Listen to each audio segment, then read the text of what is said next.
Armed with the national budget, the government purchasing muscle remains unrivaled by far, and depending on how it is deployed, its trickle-down effect could be what businesses need to regain their footing battered by COVID-19 pandemic and the resultant containment measures being instituted by the government.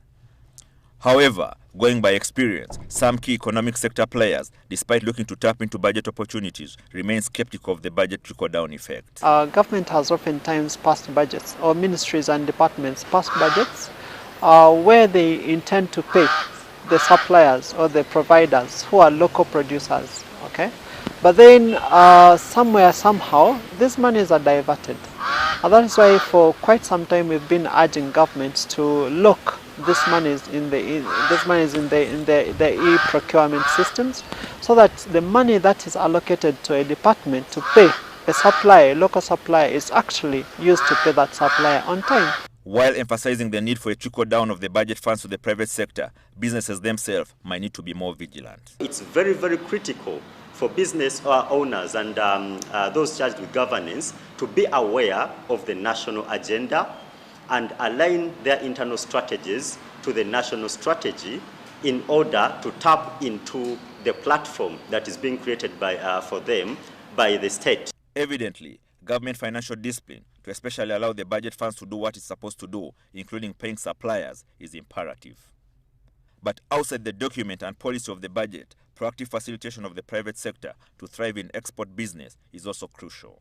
If we can provide a better business environment, and a better business environment is not something, it's not rocket science. Better business environment means that you provide them with cheap credit, not cheap actually, affordable credit. For example, that is very easy. Ensure that there is market information. Where can they buy and where can they sell? Protect their markets.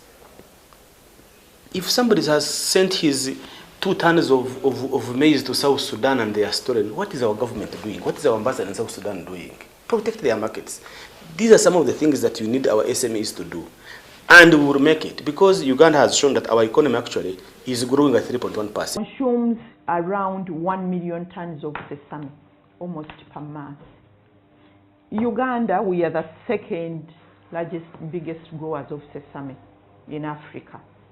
Why don't we look at that and be able to negotiate a specific product agreement with China, discuss the conditionalities, discuss the standards, and then be able to harness all our little money from UNBS to producing for that specific market.